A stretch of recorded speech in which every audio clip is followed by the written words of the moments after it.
Today the topic that we are going to do is limits of accuracy. Paper 1 का question है बेटा ये, limits of accuracy.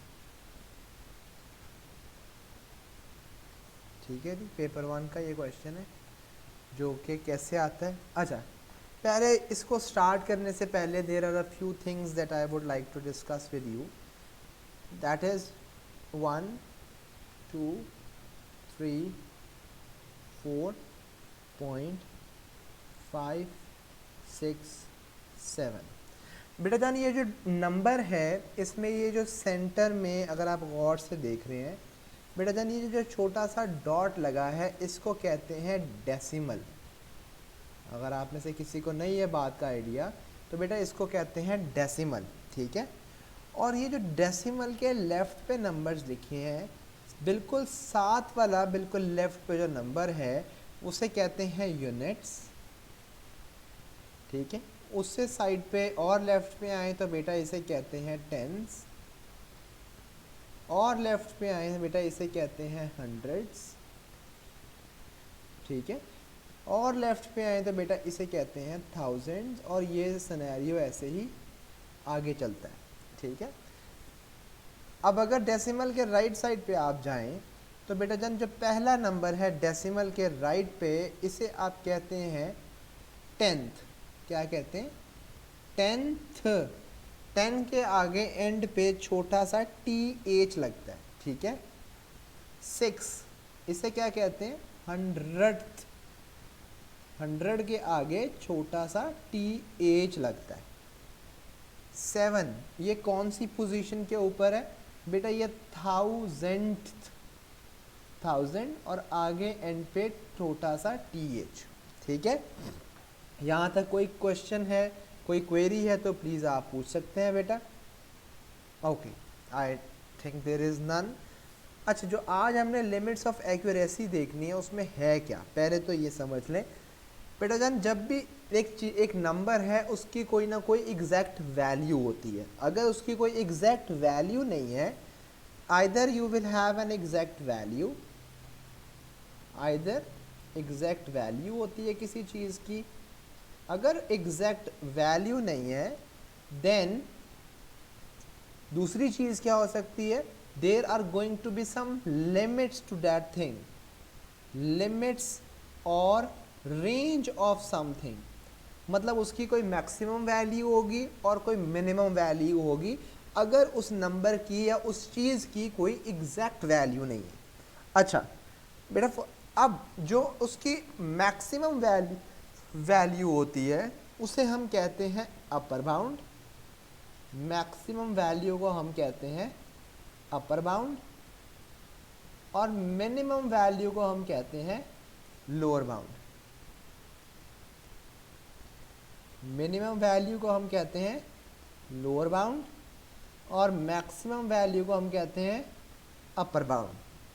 ठीक है, अब एक और इम्पॉर्टेंट बात जो आप लोगों को यहाँ से आगे याद होनी चाहिए कि जब भी वो क्वेश्चन में एक वर्ड का जिक्र करे 1/10, जब भी वो क्वेश्चन में इस वर्ड को लिखे 1/10 तो आपके माइंड में आना चाहिए 0.1।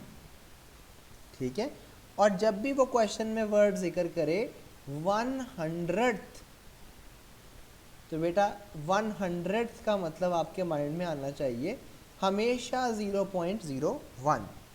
अगर वो कहता है 1000th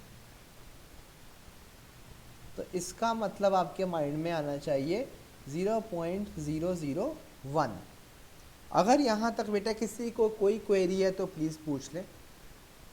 सर हम ये 1/10 को इस टाइप से दे सकते हैं ना, 1 डिवाइडेड बाय 10? बिल्कुल बेटा, बिल्कुल, वो ये बिल्कुल असल में है ये यही 1/10, 1/100 और 1/1000। वो असल में हमने क्वेश्चन में इसको यूटिलाइज जिस तरह करना था मैंने उस तरह लिख दिया इसको। हम इसको यूटिलाइज जो है वो डेसिमल की फॉर्म में करेंगे, इसलिए मैंने डेसिमल लिख दिया आपको। ठीक है, ओके जी, चलिए जी, लेट्स स्टार्ट। एग्जाम्पल नंबर 1 करते हैं ताकि हमें समझ आए कि हमने क्वेश्चंस में अपर बाउंड कैसे निकालनी है और लोअर बाउंड, ये जो चीज़ें हैं, how are we going to figure out के ये कैसे फाइंड आउट करनी है। अच्छा बेटा क्वेश्चन है कि इफ़ यू हैव 3.6 सेकेंड्स, ठीक है, और वो कह रहा है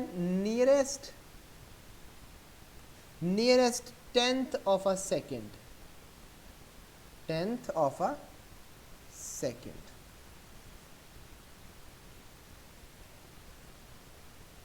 अच्छा बेटा, जब भी मैंने, अब आपने यहाँ पे एक और चीज़ ये देखिए, नंबर अब यहाँ पे असल में क्वेश्चन में आपके पास जो नंबर गिवन है वो है 3.6 सेकेंड्स। अब आपके पास ये कोई एग्जैक्ट वैल्यू नहीं है, तो वो कह रहा है एग्जैक्ट वैल्यू नहीं होती तो बेटा उसकी कोई लिमिट्स होती हैं, कोई मैक्सिमम होगी कोई मिनिमम होगी। जो मैक्सिमम होती है उसे कहते हैं हम अपर लिमिट, अपर बाउंड, ठीक है, और जो मिनिमम होती है उसे हम कहते हैं लोअर बाउंड, ठीक है। मिनिमम का मतलब पहले से कम हो जाना है, ऐसा ही है। अब यहाँ पे आपने ये अपर और लोअर बाउंड निकालनी कैसी है बेटा जान, एक वर्ड जो है वो क्वेश्चन में आ रहा होगा, आपने उसको बड़े ध्यान से पढ़ लेना है।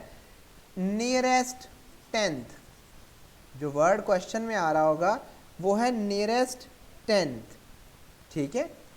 जब जो भी नियरेस्ट के बाद वाला वर्ड लिखा होगा क्वेश्चन में, आपने पहले तो उसको लिख लेना है अपने पास। फॉर एग्जाम्पल यहाँ पे नियरेस्ट क्या लिखा है, टेंथ लिखा है, तो आपने टेंथ का क्या मतलब होता है, टेंथ मीन्स 0.1, और साथ में क्या लिखा हुआ है, सेकेंड्स। जो भी नियरेस्ट के बाद लिखा हुआ है आपने उसको एज इट इज़ लिख लेना है। उसको आपने करना है बेटा डिवाइडेड बाय 2, जो भी नंबर है, और एक आंसर निकाल लेना है।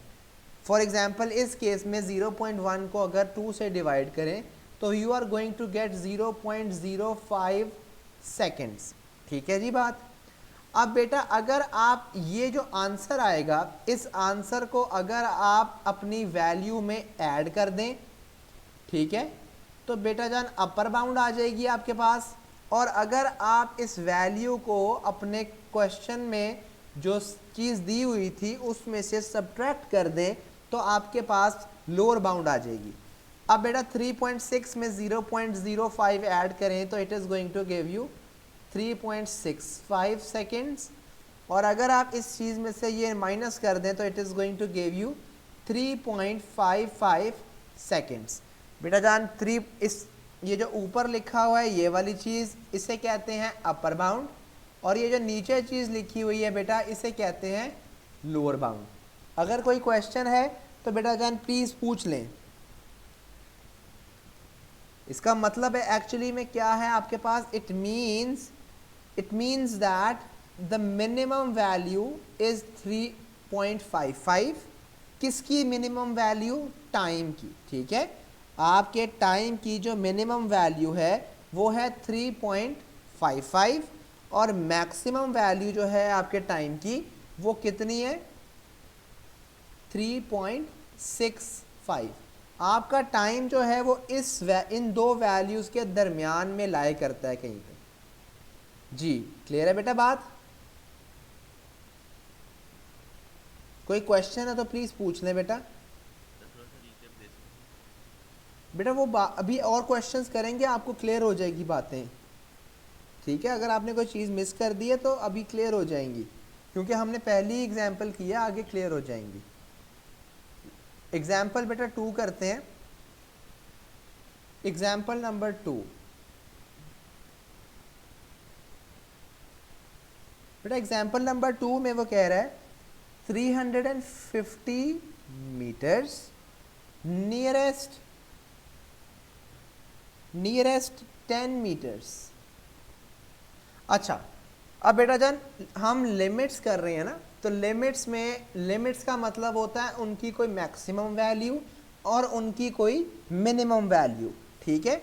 आपके पास क्वेश्चन में जो दी हुई है वैल्यू वो है 350 मीटर्स। बेटा इसकी कोई मैक्सिमम वैल्यू क्या होगी वो हम फाइंड करेंगे, और इसकी कोई मिनिमम वैल्यू भी होगी वो भी हम फाइंड करेंगे। मैक्सिमम वैल्यू कहते हैं अपर बाउंड को, और मिनिमम वैल्यू कहते हैं लोअर बाउंड को, ठीक हो गया। अच्छा अभी उसके बाद आपने एक चीज़ देखनी है हमेशा क्वेश्चन में कि क्वेश्चन में एक वर्ड लिखा होगा नियरेस्ट, और नियरेस्ट के बाद हमेशा एक नंबर होगा, कोई भी नंबर हो सकता है, वो जो भी वो नंबर दिया हुआ है आपने बेटा उसका करना है हाफ, उस नंबर को आपने 2 से डिवाइड कर देना है। आपके पास जो भी आंसर आएगा आपने उस आंसर को अपने इस वैल्यू के अंदर ऐड कर देंगे तो अपर बाउंड आ जाएगा। ठीक है, अगर आप उस वैल्यू को उस डिवाइडेड वाले आंसर को अपनी ओरिजिनल वैल्यू में ऐड कर देंगे तो अपर बाउंड आ जाएगा, और अगर आप उसमें से सब्ट्रैक्ट कर देंगे तो बेटा आपके पास लोअर बाउंड आ जाएगा। ठीक है बेटा जी। हैदर बच्चे बात कुछ समझ आई थोड़ी थोड़ी? जी सर। अच्छा जी, एक और एग्जांपल करते हैं बेटा जी। सर ये आपने ये वाला चैप्टर ना ये सैटरडे को स्टार्ट कराया था? नहीं बेटा, ये कोई चैप्टर मैंने पहले शुरू नहीं करवाया था, वो तो हमने इंडस्ट्रीज और स्टैंडर्ड फॉर्म किए थे बेटा। अच्छा सर, उसकी वो वीडियोस वगैरह मिल जाएंगी सर? जी जी जी जी। अच्छा, इस अब है क्वेश्चन 352 और आगे क्या है 1000। ठीक है, और आपने इसको कन्वर्ट करना है to correct to the nearest, correct to the nearest 1000। ठीक है जी, नियरेस्ट 1000, या इसको मैं यूँ लिख लेता हूँ नियरेस्ट 1000। बेटा जान अब आपने इसकी अपर लिमिट, अपर बाउंड और लोअर बाउंड फाइंड करनी है। किस नंबर की? 352 और आगे क्या लिखा है 1000। अपर बाउंड फाइंड आउट करने के लिए आपने क्या करना है, हमेशा ये अपर बाउंड और दूसरी चीज़ है लोअर बाउंड। आपने हमेशा एक चीज़ को देखना है और वो है क्वेश्चन में वर्ड लिखा होगा नियरेस्ट। नियरेस्ट जो भी चीज़ लिखी हुई है उसके बाद जो चीज़ लिखी है आपने उसका करना है हाफ। अगर यहाँ पे इस क्वेश्चन में क्या लिखा है 1000, तो बेटा 1000 का क्या करना है आपने हाफ। जो भी आपके पास आंसर आता है वो आंसर अगर आप इस वैल्यू में ऐड कर देंगे तो बेटा अपर बाउंड आ जाएगा, और अगर आप इस वैल्यू में से सब्ट्रैक्ट कर देंगे तो आपके पास लोअर बाउंड आ जाएगा। इस वैल्यू में ये ऐड करेंगे तो आपके पास आंसर बनेगा 352500, और अगर आप इसमें से सब्ट्रैक्ट करेंगे तो आपके पास बनेगा 351500। ये इसको कहेंगे ऊपर वाले नंबर को अपर बाउंड और नीचे वाले को आप कहेंगे लोअर बाउंड। एग्जाम्पल नंबर 4 करते हैं। Sir upper bound stands for? Upper bound stands for the maximum value that this number can have. Maximum value को अपर बाउंड कहते हैं और लोअर बाउंड कहते हैं मिनिमम वैल्यू को जो उस नंबर से आ सकती है। ठीक है, 72 metres correct to the nearest metre, correct to the nearest metres. अच्छा जी, अब बेटा जान 72 मीटर असल क्वेश्चन है और वो कह रहा है करेक्ट टू द नियरेस्ट के, नियरेस्ट का वर्ड हमेशा फाइंड आउट करना है। उसके बाद मीटर्स लिखा हुआ है, इसका मतलब है 1 मीटर। नियरेस्ट मीटर का मतलब है 1 मीटर। अब 1 मीटर का आपने क्या करना है, हाफ करना है, मतलब 2 से डिवाइड करना है। बेटा ये बन जाएगा 0.5 मीटर। अब आप इसी क्वेश्चन में इसी वैल्यू के अंदर अगर 0.5 को ऐड कर दें तो बेटा जान वो बन जाएगा अपर बाउंड, और अगर आप इसी वैल्यू में से वो सब्ट्रैक्ट कर दें तो ये बन जाएगा आपके पास लोअर बाउंड। जी, any question, any ambiguity in this? Sir ये मीटर वाला जरा दोबारा बताइए। बेटा जान correct to the nearest metre लिखा हुआ है, correct to the nearest metre का मतलब है 1 metre, correct to the nearest centimetre का मतलब है 1 centimetre, correct to the nearest degree का मतलब है 1 डिग्री। ठीक है, जब आपको खाली करेक्ट टू द समथिंग कहेगा ना, इसका मतलब है एग्जैक्टली 1 वैल्यू की बात कर रहा है वो आपके पास। ठीक है, यस सर। अच्छा जी, छोटी छोटी सी कुछ और एग्जांपल्स करते हैं। फॉर एग्जांपल लिखा हुआ है 68.2 डिग्री और वो कहता है correct to nearest tenth degree. अभी आप मुझे हसान आप बताइएगा 10th डिग्री पे आप कैसे इसे कन्वर्ट करेंगे? अपर बाउंड क्या होगी हसान और लोअर बाउंड क्या होगी बेटा? सर 10 से डिवाइड करेंगे 2 से। बेटा 10th को 2 से डिवाइड करेंगे, नियरेस्ट के बाद लिखा हुआ है 10th, और मैंने आपको शुरू में बताया था कि 10th का मतलब होता है, 10th का मतलब क्या होता है? 0.1, ठीक है। और 0.1 को आप डिवाइड करेंगे 2 से तो आंसर आएगा 0.05, ठीक है। अब अगर आप इस वैल्यू को नंबर में ऐड कर दें, इस नंबर में अगर इसको ऐड कर दें तो आपके पास अपर बाउंड आ जाएगा which is going to be 68.25, और अगर आप इसी वैल्यू में से इस नंबर को सब्ट्रैक्ट कर दें तो आपके पास लोअर बाउंड आ जाएगा which is going to be 68.15। एक और क्वेश्चन करते हैं। हैदर मुर्तज़ा आप बताइएगा 56 ग्राम और नियरेस्ट ग्राम पे आपने इसको अपर बाउंड और लोअर बाउंड बतानी है। सर ये 1 ग्राम डिवाइड कर दो। बिल्कुल ठीक है बेटा, 1 ग्राम डिवाइडेड बाय 2, तो ये कितने ग्राम बन गया बेटा? 0.5। बिल्कुल ठीक हो गया, 0.5 ग्राम। 56 पॉइंट प्लस 0.5 होगा वो upper bound. Upper bound 56.5 upper bound हो गया, और लोअर बाउंड बेटे दोबारा बताएं। सर 0.5 से माइनस करेंगे 45.5। तो हाँ जी, वो 55.5 ऐसा ही है जी। ओके जी, let's move ahead then. Ubaid बच्चे आप बताइएगा 442,800, और नियरेस्ट आपने करना है इसको 100 पे। जी उबैद। तो पहले तो 100 को 2 से डिवाइड कर दें। जी जी, जो भी नंबर नियरेस्ट लिखा है उसको आप 2 से डिवाइड कर देंगे, आंसर आएगा बेटा 50। अब आपने क्या करना है, जो उसके बाद प्लस कर दें, उसके बाद माइनस। हाँ जी, उसी एग्जैक्ट वैल्यू में से अगर आप ऐड कर देंगे तो आपके पास अपर बाउंड आ जाएगा, और अगर आप क्या कर देंगे, अगर आप सब्ट्रैक्ट कर देंगे तो बेटा लोअर बाउंड आ जाएगा, और सब्ट्रैक्ट करके क्या आंसर आएगा? 42750, ठीक है। अब लास्ट पार्ट नौराना बच्चे आप बताइएगा कि हम कैसे करेंगे last part which is 3410 to the nearest ten. जी बेटा बताइएगा क्या करेंगे? अब पहले 10 10 को को 2 से डिवाइड करेंगे। 2 से बेटा डिवाइड करेंगे, आंसर आ जाएगा 5। जी अब बताएं बेटा। फिर 3410 के साथ 2 एरोस और आएंगे। आ, लोअर बाउंड। हाँ जी ठीक है बेटा। अपर बाउंड, हाँ जी अपर बाउंड क्या आएगी बेटे? 3410 में 5 ऐड करके तो तो 3415। 3415 बिल्कुल ठीक है, और लोअर बाउंड माइनस करेंगे 5 को तो 4 3405। 5 बिल्कुल ठीक जी। Anyone with any query, any ambiguity so far? किसी को कोई प्रॉब्लम है तो पूछें। अच्छा बेटा लेट्स मूव अहेड, एक और एग्जांपल करते हैं अब, थोड़ी सी similar to what they exactly ask from us in the past papers. और वो क्या है बेटा, आपके पास ये एक रेक्टेंगल दिया हुआ है,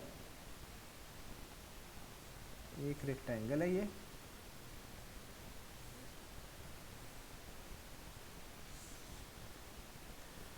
और इस रेक्टेंगल को लेबल किया हुआ उसने A B C and D. This is A, this is B, this is C and this is D. ये लेंथ की वैल्यू दी हुई है 8 मीटर्स और विड्थ की वैल्यू दी हुई है 6 मीटर्स, ठीक है जी। और वो क्या कह रहा है, the length and the width of the rectangle, the length and width of rectangle are correct to the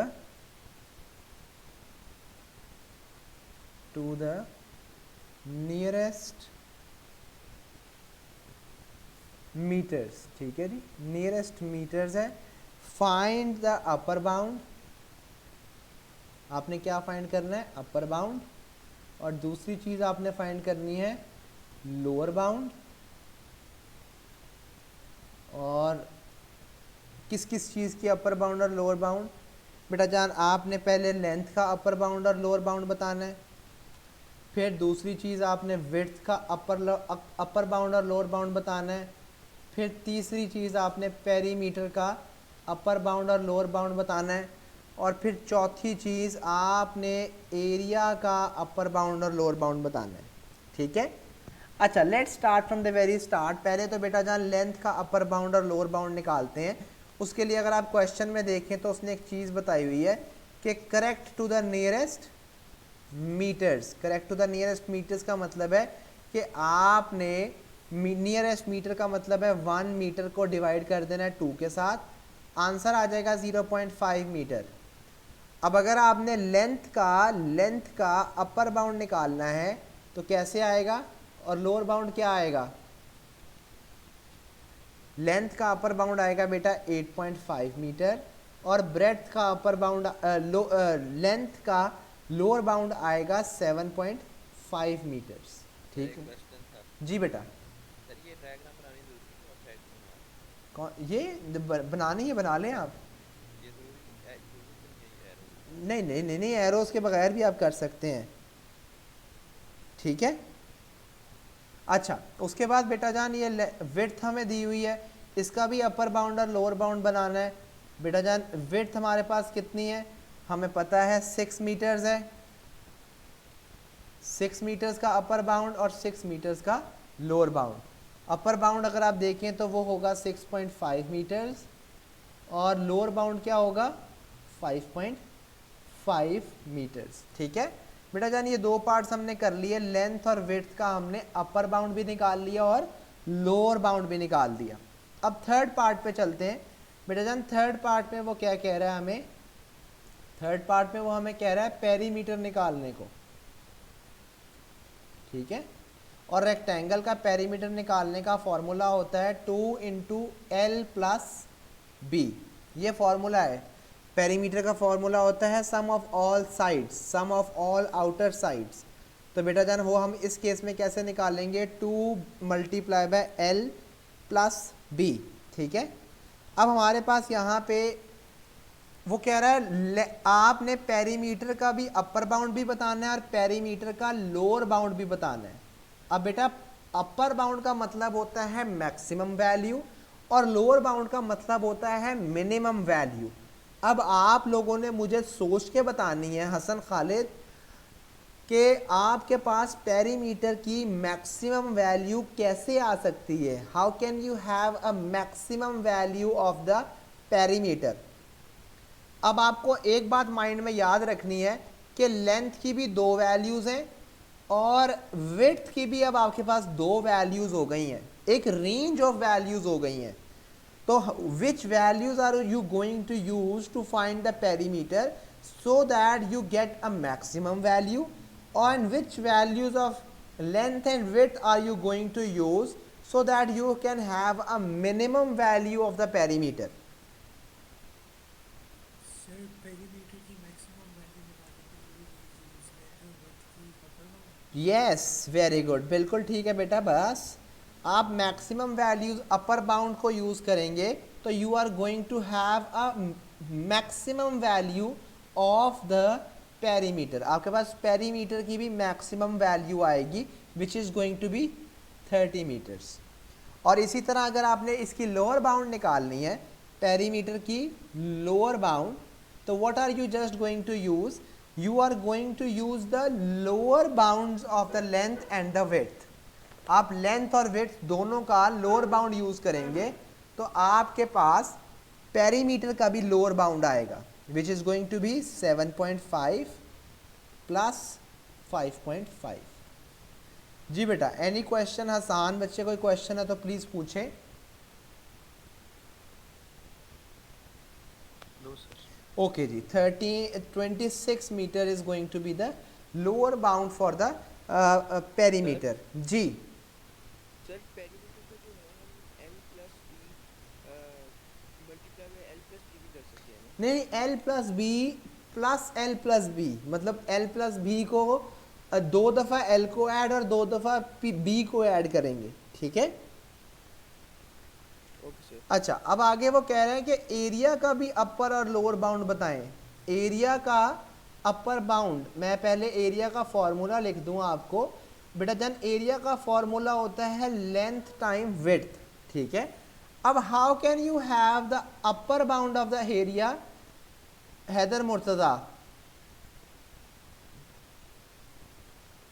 sir जो अपर बाउंड की वैल्यू आई है ना उसको उन दोनों की लेंथ और विड्थ को ऐड कर देंगे। ऐड नहीं बेटा, मल्टीप्लाई बेटा। सॉरी 8.5 इंटू 6.5, 8.5 मल्टीप्लाई बाय 6.5 और आपके पास आंसर आ जाएगा वट। और इसी तरह अगर हमने लोअर बाउंड भी निकालनी है उसको भी हम क्या करेंगे, we are going to use the lower bounds which is going to be 7.5 into 5.5।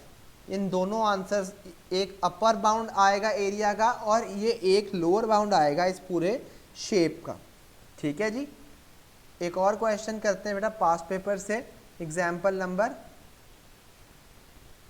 6। Example number 6 बेटा, अब आपके पास ये एक ट्रायंगल है, बड़े ध्यान से देखिएगा। एक ट्रायंगल है आपके पास ऐसे, ओके।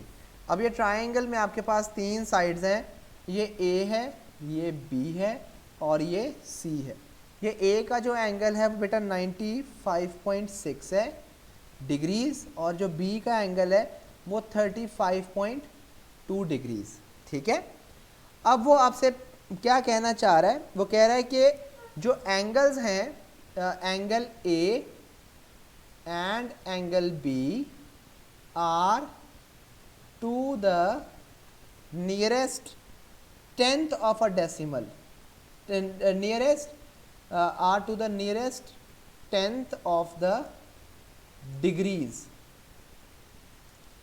ठीक है। अब आपको पता चल गया कि बेटा नियरेस्ट किसके, नियरेस्ट के बाद क्या लिखा है, 10th लिखा हुआ है, तो आपको 10th का मतलब भी अब याद हो जाना चाहिए। 10th मीन 0.1 डिग्री और अब आप क्या करेंगे, इसका हाफ करेंगे तो ये आपके पास आ जाएगी 0.05 डिग्री।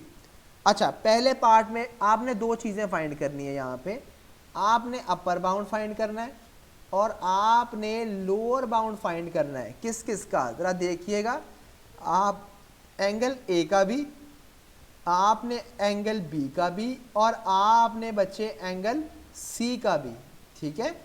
आपने तीनों के अपर बाउंड्स भी फाइंड करने हैं और आपने तीनों के लोअर बाउंड्स भी फाइंड करने हैं।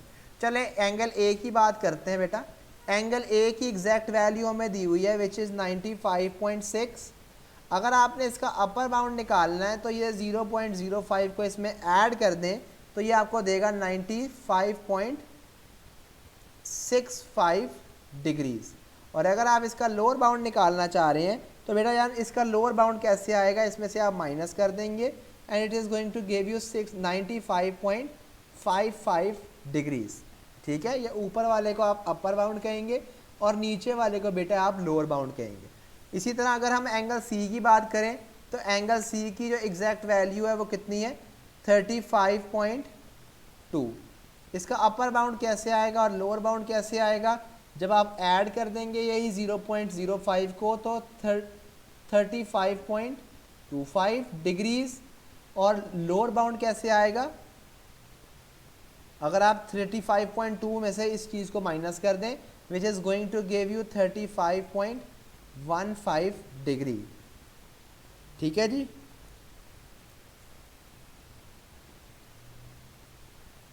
ठीक है जी बेटा, यस सर। यहाँ तक कोई क्वेरी है तो प्लीज़ पूछ लें।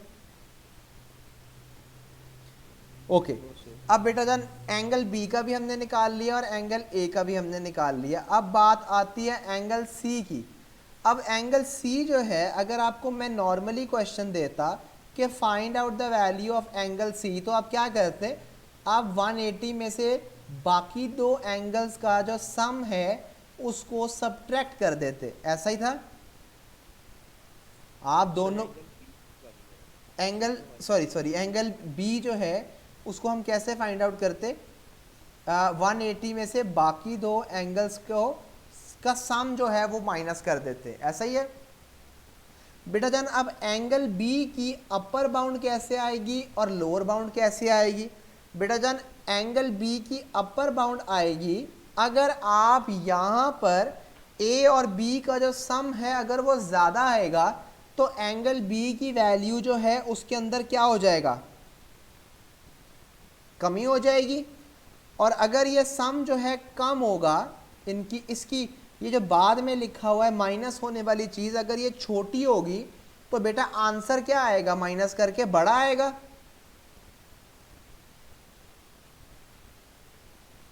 Yes sir. तो बेटा अगर हम यहाँ पे इसकी लोअर बाउंड यूज़ करेंगे तो बेटा जान इसका आंसर अपर बाउंड का आएगा। और अगर आप एंगल बी का लोअर बाउंड निकालना चाहते हैं तो बेटा आप यहाँ पर 180 में से ये एंगल ए और सी का जो सम है वो अपर बाउंड्स का यूज़ करेंगे। जी बेटा यहाँ तक बात समझ आई है आपको? Yes sir. सर अगर हमने बी का हमने अगर लोअर बाउंड निकालना है तो हम उसमें से ए और सी की लोअर बाउंड माइनस सम, उनका सम माइनस करेंगे, अपर बाउंड्स का सम माइनस करेंगे। बेटा जान लोअर बाउंड का मतलब होता है कि मिनिमम वैल्यू आपने बतानी है।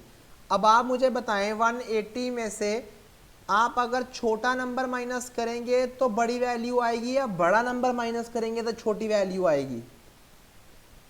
सर बड़ा करेंगे। तो बेटा जान आपने अगर लोअर बाउंड का मतलब छोटी वाली वैल्यू फाइंड करना है तो बेटा फिर इसीलिए हम बड़ा नंबर माइनस करेंगे तो छोटा आंसर आएगा। क्लियर हुआ? आसान? वन सर ये 95.6 और 35.2 को ऐड करके 180 से माइनस करके जो आंसर आएगा, जी जी। अगर हम आंसर से हम अगर निकाल नहीं नहीं वो बेटा वो तो अपर बाउंड थोड़ी ना है, वो थोड़ी ना अपर बाउंड है। सर हाँ लेकिन वो एंगल बी आ जाएगा ना, तो बी के बाद उसका जो एंगल बी की वैल्यू आएगी उससे फिर अपर बाउंड और लोअर बाउंड फाइंड कर सकते नहीं, सर हाँ जी इस तरह कर लें आप बेशक। जी अगर हमने हमने अगर एंगल बी का अपर बाउंड लेना है तो हमने ए और सी का लोअर बाउंड प्लस करके लो हाँ जी लोअर बाउंड इसलिए करेंगे माइनस क्योंकि अगर आप 180 में से मिनिमम वैल्यू माइनस करेंगे तो you are going to get a maximum value, बड़ा आंसर आएगा। और अगर आप 180 में से बड़ी वैल्यू को माइनस करेंगे तो बेटा जान आंसर आपके पास छोटा आएगा, ऐसा ही है। और मैक्सिमम वैल्यूज़ का मतलब होता है अपर बाउंड और छोटी वाली वैल्यूज़ का मतलब होता है लोअर बाउंड। ठीक है, अब आगे चलते हैं, एक बात को लेके थोड़ा सा कंपैरिजन करते हैं बिटवीन टू थिंग्स। और वो क्या है, आपने मुझे देख के बताना है कि ये एक तीन क्वांटिटीज़ हैं ए बी प्लस सी। अब बेटा जान अगर आपने ए का अपर बाउंड फाइंड करना है, ए का अपर बाउंड, मुझे बताइएगा कि बी और सी का कौन से बाउंड ऐड करेंगे, लोअर बाउंड ऐड करेंगे या अपर बाउंड ऐड करेंगे? सर अगर आप बेटा आपने ए का अपर बाउंड निकालना है, ए की मैक्सिमम वैल्यू निकालनी है। अगर आपने ए की मैक्सिमम वैल्यू निकालनी है तो जो दो वो कैसे आएगी मैक्सिमम वैल्यू, जब आप दो बड़ी बड़ी वैल्यूज को ऐड करेंगे। ठीक है, अच्छा अब अगर आपने इसी ए का लोअर बाउंड निकालना है तो मुझे बताइएगा बी और सी को अब क्या करेंगे, इनके बेटा लोअर बाउंड्स को ऐड करेंगे तो आंसर छोटा ही आएगा। अच्छा आगे चलते हैं। अब अगर आपने इन्हीं दो नंबर्स को सब्ट्रैक्ट करना है b माइनस सी, मुझे बताइएगा पहले अपर बाउंड के लिए आपने a का अपर बाउंड निकालना है, मतलब a का बड़ा सा आंसर निकालना है। वो कैसे पॉसिबल होगा अगर आप सर लोअर बाउंड नहीं बेटा अगर पहले वाले का अपर बाउंड और दूसरे वाले का लोअर बाउंड इस्तेमाल करेंगे तो आंसर दोनों का डिफरेंस जो है वो ज्यादा आएगा। बेटा जान उनको माइनस करना है ना, तो अगर एक सबसे बड़ी वैल्यू को और सबसे छोटी वाली वैल्यू को, बेटा दो तरह की वैल्यूज होती है ना, एक बड़ी बिग, एक स्मॉल, ठीक है। फिर ये दूसरे वाले की भी बिग और दूसरे वाले की भी स्मॉल। अब मुझे बताइएगा किन दो वैल्यूज के दरमियान में फासला सबसे ज्यादा होगा। ये बड़े वाली वैल्यू और सबसे छोटे वाली वैल्यू के दरमियान में फासला ज्यादा होगा ना, as compare to the big, small and big. जी बेटा सब अच्छा, ओके जी, आगे चलते हैं बेटा। अब अगर आपने इसी ए का लोअर बाउंड निकालना है तो फिर आप बी और सी को क्या करेंगे? सर बी का हम लोअर बाउंड लेंगे और C का बिल्कुल ठीक है, बी की छोटी वैल्यू लेंगे और सी की बड़ी वैल्यू लेंगे ताकि उनके दरमियान में जो डिफरेंस है वो कम आए। आगे चलते हैं बेटा। अगर आपने ए का अपर बाउंड निकालना है और बी और सी के साथ आप ऐसा क्या करेंगे, इनके अपर बाउंड यूज करेंगे मल्टीप्लिकेशन के लिए या लोअर बाउंड यूज करेंगे? अपर बाउंड यूज करेंगे। बड़े दो नंबर्स को मल्टीप्लाई करते हैं तो आंसर हमेशा एक बड़ा नंबर आता है, ठीक है। और अगर इसी तरह अगर आप ए का लोअर बाउंड निकालना चाहते हैं तो बेटा आप किन दो नंबर्स को मल्टीप्लाई करेंगे? इन्हीं दो नंबर्स के लोअर बाउंड्स को मल्टीप्लाई करेंगे तो आंसर भी छोटा ही आएगा, ठीक है। अब इसी तरह डिवीजन की तरफ चलते हैं। अब आपने इस ए का अपर बाउंड निकालना है, मुझे सोच के बताना है आपने कि बी का अपर बाउंड यूज करेंगे या लोअर बाउंड, और इसी तरह सी का अपर बाउंड यूज करेंगे या लोअर बाउंड। बी का लोअर बाउंड और सी का अपर बाउंड। बेटा जान अगर न्यूमरेटर की वैल्यू छोटी हो जाएगी तो आंसर छोटा नहीं हो जाएगा? न्यूमरेटर का मतलब है जो ऊपर लिखा हुआ है नंबर। बेटा ए का अपर बाउंड, बी का अपर बाउंड और सी का लोअर बाउंड यूज करेंगे तो आंसर बड़ा आएगा। इसी तरह अगर आपने ए का लोअर बाउंड निकालना है तो बेटा लोअर बाउंड का मतलब है छोटी सी वैल्यू निकालनी है, छोटी सी वैल्यू, का लोअर बाउंड सी का अपर बाउंड। बिल्कुल ठीक है, इसका लोअर और इसका अपर। आई होप ये चीज़ अब आपको याद रहेगी। एक और फॉर्मूला जो बड़ा डे टू डे लाइफ में आप यूज़ करते हैं और वो है speed is equal to distance over time, ऐसा ही है। अब वो कहता है क्वेश्चन में कि अगर आपने स्पीड का अपर बाउंड निकालना है तो मुझे बताइएगा डिस्टेंस का अपर बाउंड होगा या लोअर बाउंड होगा, और इसी तरह टाइम का अपर बाउंड होगा या लोअर बाउंड होगा? टाइम का लोअर होगा और डिस्टेंस का अपर होगा, बिल्कुल ठीक है।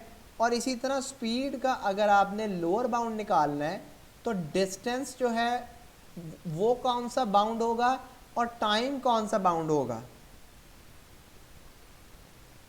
सर डिस्टेंस लोअर होगा, टाइम अपर होगा। डिस्टेंस लोअर होगा और टाइम अपर होगा, तभी तो आंसर जो है वो एक छोटी सी वैल्यू आएगा, ठीक है। Let's move on to the question. एक पास पेपर क्वेश्चन करते हैं ताकि हमारे अगर कोई एम्बिग्विटी है तो वो क्लियर हो जाए। जी सर ये जो डिवीजन वाला आपने बताया है जरा इनको वैल्यूज के साथ प्रैक्टिस अभी कर लेते हैं बेटा, अभी कर लेते हैं। अब ये क्वेश्चन जरा देखिएगा, तो कह रहा है कि at an athletic event Dave and Ed each threw a javelin, Dave threw 60 metres, correct to the nearest 10 metres. बेटा जान डेव की कहानी चल रही है, डेव की, ठीक है। डेव ने जो जेवलिन थ्रू किया है वो कितना दूर गया है? 60 मीटर्स, लेकिन उसकी कुछ राउंडिंग ऑफ वगैरह चल रही है, और वो राउंडिंग ऑफ कितनी है? To the nearest 10 metres. मैंने याद करें आपको बताया था जो भी नियरेस्ट का वर्ड यूज़ करेगा उसका आपने हमेशा कर लेना है हाफ, और उस वैल्यू में अगर आप उसका हाफ ऐड कर देंगे तो बेटा जान आपके पास अपर बाउंड आ जाएगा, और अगर आप उसमें से सब्ट्रैक्ट कर देंगे तो आपके पास लोअर बाउंड आ जाएगा, ठीक होगी बात। ये जेवलिन की स्टोरी चल रही है। इसी तरह एड ने भी थ्रो किया था, एड ने भी थ्रो किया था, ठीक है। और एड की जो राउंड ऑफ वैल्यू है वो है 61 मीटर्स, ठीक है। अब आपको पास इसका भी वही 5 मीटर दी है इसकी एक्यूरेसी। आपने क्या अपर बाउंड निकालने के लिए इसमें 61 में 65 ऐड कर दिए तो तो it is going to give you 66 metres, और आपने लोअर बाउंड निकालने के लिए 61 में से 5 मीटर सब्ट्रैक्ट कर दिए, which is going to give you 56 metres. I hope यहाँ तक कोई क्वेरी नहीं है। ये ए पार्ट आपका कंप्लीट हो चुका है। ए पार्ट में वो कह रहा था write down the lower bound of the distance threw by Dave. Dave का जो लोअर बाउंड है वो फाइंड आउट करना था हमने ए पार्ट में, ठीक है। अब बी पार्ट देखिएगा, बी पार्ट ज़रा इंपॉर्टेंट है। Greatest possible value of the difference between the distances by Dave and Ed. जो डिस्टेंस डेव ने थ्रो किया हुआ है और जो डिस्टेंस एड ने थ्रो किया हुआ है, इनके दरमियान when can you have a greatest value? Greatest difference का मतलब हमेशा होता है सब्ट्रैक्ट। अब सब्ट्रैक्ट का मतलब है डेव की वैल्यू माइनस एड की वैल्यू। अब ये ग्रेटेस्ट डिस्टेंस कब आ सकता है? अभी हमने पिछले पेज पे ये चीज़ डिस्कस की थी।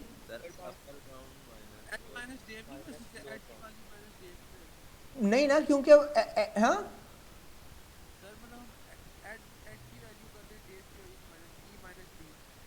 मैं समझा नहीं आपकी बात। ओ ओके ओके, वो अच्छा ठीक है, वो मैं उसमें नेगेटिव को तो मैं कंसिडर ही नहीं कर रहा था ना। आप बिल्कुल वो कर लें, ठीक है। अब ई माइनस डी कर लें। अब बताएं जी कौन सी वैल्यू अपर बाउंड होगी और कौन सी लोअर बाउंड होगी? ई की वैल्यू को बेटा आप अपर बाउंड लेंगे, ग्रेटेस्ट डिस्टेंस निकालना है ना, और डी की वैल्यू को बिल्कुल उसी तरह आप लोअर बाउंड लेंगे। तो बेटा जान इन दोनों के दरमियान में डिफरेंस कितना हो जाएगा जी? बताइएगा कितना डिफरेंस हो जाएगा?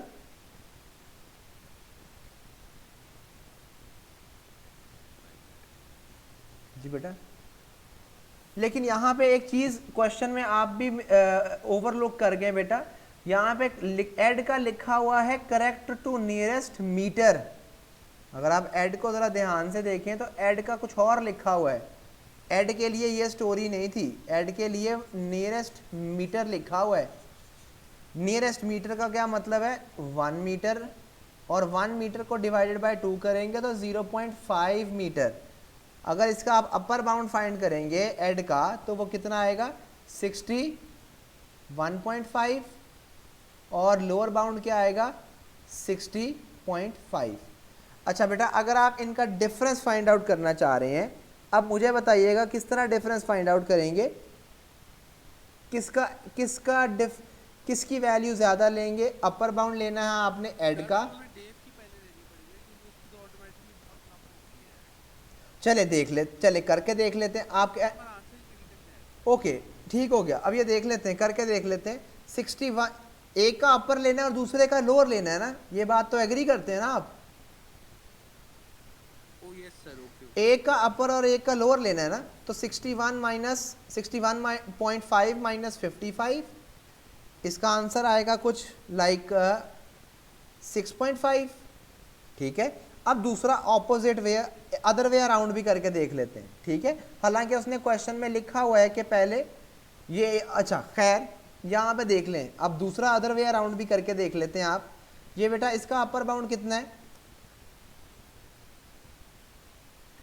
बेटा जान? एक का अपर बाउंड 65 और दूसरे का लोअर बाउंड कितना है? 60.5। क्या आंसर आता है? 4.5। अब आप मुझे बता दें इन दोनों में से कौन सी ग्रेटेस्ट वैल्यू है? तो बेटा जान वो वाली वैल्यू आपका आंसर है, ठीक है जी। सर तो दोनों सेम ही आने चाहिए? नहीं, ज़रूरी कहाँ है? उसने कहा है कि मैक्सिमम वैल्यू चाहिए, ग्रेटेस्ट वैल्यू चाहिए। उसने ये नहीं कहा कि दोनों का आंसर सेम आएगा, बिल्कुल भी नहीं, ठीक है। आगे चलते हैं एक और क्वेश्चन पे। अब देखिएगा क्वेश्चन में लिखा हुआ है कि कुछ स्वीट्स हैं आपके पास जिनका मैस है 600 ग्राम्स। स्वीट का मैस है बेटा 600 ग्राम्स, और वो करेक्ट टू द नियरेस्ट 10 ग्राम है। बेटा जान 10 का पहले बताएं क्या करेंगे आप? 10 ग्राम का हाफ करेंगे और ये आ जाएगा 5 ग्राम, ठीक है। अगर आपने अपर बाउंड निकालनी है इसकी तो आप इसके अंदर 5 ग्राम ऐड कर देंगे तो वो आ जाएगा 605 ग्राम अपर बाउंड। और लोअर बाउंड कैसे आएगा इसका? 595 ग्राम लोअर बाउंड। ठीक होगी बात। अब वो क्वेश्चन पढ़ते हैं जी। वो कह रहा था आपने क्वेश्चन में मैथ्स का लोअर बाउंड बताना है, हमने ऑलरेडी लोअर बाउंड निकाल लिया हुआ है जी। क्लियर है बेटा बात की? यस अच्छा जी, वो कह रहा है NL says sells the sweets in small portions. ठीक है, पूरी स्वीट्स को वो किस तरह सेल कर रहा है? इनटू स्मॉलर पोर्शंस, छोटे छोटे पोर्शंस में डिवाइड करके सेल कर रहा है। ठीक है, और आपने क्या आगे क्या लिखा हुआ है? ईच पोर्शन इज ऑफ, जी बेटा ईच पोर्शन की वैल्यू हमें दी हुई है और ईच पोर्शन कितना है? Each portion have a mass of 25 grams. ठीक है, करेक्ट टू द नियरेस्ट। कितने करेक्ट किए हुए बेटा? 1 जी बताइएगा कितने करेक्ट किए हुए? 1 डिवाइडेड 0.5 1 डिवाइडेड बाय 0.5। ठीक है जी, sir 1 divided by 2 answer 0.5 unit भी बता दें साथ ही ना, यूनिट भी साथ बताया करें क्योंकि 0.5 जी 0.5 ग्राम। बिल्कुल ठीक हो गया। अब आगे बताइएगा, वो कह रहा है he sells the 10 portions of it. उसने इसके 10 पोर्शंस जो हैं वो सेल कर दिए। तो calculate the lower bound of the mess of the remaining sweets. Remaining sweets के मैस का लोअर बाउंड आपने बताना है। जो रिमेनिंग स्वीट्स बचे हैं उनका आपने लोअर बाउंड का मैस बताना है। सर हम 25 का 10 से डिवाइड करेंगे 10 से। जी बेटा अब करवाएं जी, एनीवन? 25 पहले हम 25 का पहले हम 25 ग्राम को डिवाइडेड बाय 2 कर देंगे, ये कह रहे हैं आप? नहीं सर 10 पोर्शन में 10 से करेंगे। बेटा हमेशा आपने नियरेस्ट वाले को देखना है। नियरेस्ट किसके है बेटा? 1 ग्राम के। ठीक है, और नियरेस्ट 1 ग्राम का मतलब है डिवाइडेड बाय 2 करना है। तो ये बन जाएगा 0.5 ग्राम। 0.5 ग्राम किसकी एक्यूरेसी की बात कर रहा है? इस वाले मैस की। ठीक है, तो ये तो 25 ग्राम वाला मैस है, इसका अपर बाउंड क्या होगा और इसका लोअर बाउंड क्या होगा आप बता सकते? ठीक हो गया, बिल्कुल ठीक है। और वो क्या कह रहा है? He sells 10 portions of the sweets. इस स्वीट्स के कितने पोर्शन सेल कर रहा है? जी बेटा कितने पोर्शन सेल कर रहा है? 10 पोर्शंस। तो इस तरह आपने बताना है कि हाउ मच। अच्छा, calculate the lower bound of the mass of remaining sweets. पहले तो मुझे बताएं कि रिमेनिंग स्वीट कैसे फाइंड की जा सकती है? सर हम जो टोटल स्वीट्स है उसका लोअर बाउंड लेंगे जो टोटल स्वीट्स का मैथ है। नहीं बस मुझे अभी तो सिर्फ ये बता दें कि अगर आपने रिमेनिंग स्वीट माइनस फाइंड करनी है तो कैसे निकालेंगे? टोटल स्वीट्स में से माइनस जो फिर 10 स्वीट पोर्शन मैच होगा। 10 स्वीट्स वाले का मैस, 10 स्वीट्स का मैस। ओके, अब आपको ये वो माइनस वाली चीज़ आई होप याद होगी। आपने इस रिमेनिंग वाले का लोअर बाउंड निकालना है। इसकी सबसे लोएस्ट वैल्यू कैसे आ सकती है? रिमेनिंग जी इस वाले का भी लोएस्ट और इस वाले का जो सेकंड वाला है इसका अपर पोर्शन अगर आप सब्ट्रैक्ट कर दें तो रिमेनिंग स्वीट्स का लोअर बाउंड आएगा आपके पास। याद आ रहा है कुछ? हमने यहाँ पे पीछे किया था एक क्वेश्चन में, ये देखें अगर आपने माइनस करना है और आपने लोअर बाउंड निकालना है तो पहले वाले का लोअर बाउंड और दूसरे वाले का अपर बाउंड माइनस करेंगे आप। ठीक है, तो यहाँ पे टोटल का जो अपर बाउंड है, टोटल का जो लोअर बाउंड है वो कितना है? 500 एंड जी बेटा कितना है? 595। ठीक है, और 10 स्वीट्स का जो अपर बाउंड है वो कितना है?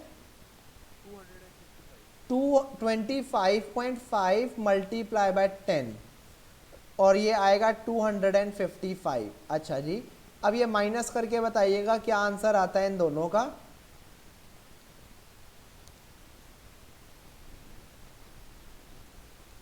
जी बेटा क्या आंसर आता है?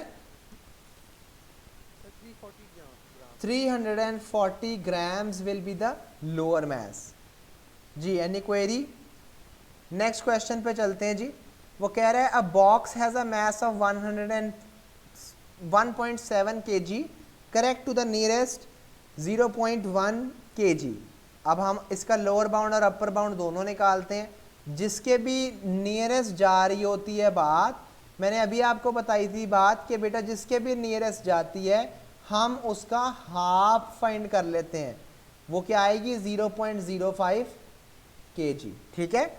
अब अगर आपने 1.7 का अपर बाउंड निकालना है तो ये इसमें ऐड कर देंगे तो 1.75 kg आ जाएगा, और अगर आपने लोअर बाउंड फाइंड आउट करना है तो वो 1.65 kg आ जाएगा। जी बेटा any question?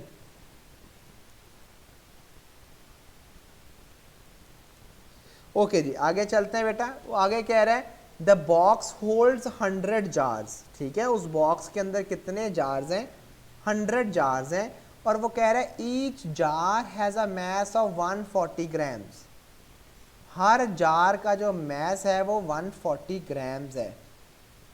Correct to the nearest 10 ग्राम। तो 10 डिवाइडेड बाय 2 तो बेटा जान 5 ग्राम आ जाता है। अब अगर आप इसमें 5 ग्राम ऐड कर दें तो अपर बाउंड आ जाएगा which is going to be 145, और अगर आप इसमें से 5 ग्राम माइनस कर दें तो 135 जो है वो लोअर बाउंड आ जाएगा। ठीक है, ईच जार के मैस की बात हो रही है। अच्छा आगे वो क्या कह रहा है? Calculate the lower bound of the total mass of the box. आपने टोटल बॉक्स का जो मैस है उसका लोअर बाउंड बताना है एंड 100 बॉक्सेस का। ठीक है जी, total mass of the box मैं लिख देता हूं जी। आपने बताना क्या है? Total mass of box plus 100 jars. बेटा जान इनको मिला के आपने इनका लोअर बाउंड बताना है। जी बताइएगा जी कैसे कर सकते हैं? सर हम टोटल मैथ ऑफ बॉक्स होगा उसका भी लोअर बाउंड लेंगे, तो 100 जार्स का लोअर बाउंड लेंगे। हाँ जी, calculate the lower bound of the total mass of the box and 100 jars. ठीक है जी। अब हम उन दोनों को हमने ऐड करना है, तो एडिशन में लोअर बाउंड कैसे आ सकता है? अगर आप दोनों का लोअर बाउंड निकाल लें, ऐड कर दें। बेटा जान दोनों का लोअर बाउंड क्या बनेगा? Total mass of the box हमारे पास है 165 ग्राम प्लस 100 जार्स का कितना मैस बनता है? 1.65 केजी कितना वो बनेगा? केजी। ठीक है, केजी बिल्कुल ठीक है। और 100 जार्स का कितना मैस बनेगा? 100 मल्टीप्लाई बाय 135 ग्राम्स। ऐसा ही है। अब आपको इनको सेम यूनिट्स में कन्वर्ट करना पड़ेगा which is going to be 13500 grams, और डिवाइडेड बाय 1000 करेंगे तो it is going to give you the answer in decimals. ठीक है जी, डेसिमल्स में आपके पास आंसर आएगा तो ये बनेगा 1.65 kg, और ये वाला प्लस करेंगे which is going to be 13.5 kg। अब बेटा जान अगर आप इन दोनों को वैल्यूज़ को ऐड करेंगे तो that is going to give you the lower bound for the two masses, addition of the two masses, और वो कितना है? 15.15 kg। जी बेटा एनी क्वेश्चन सो फार? कोई क्वेरी है, कोई क्वेश्चन है तो प्लीज़ पूछें।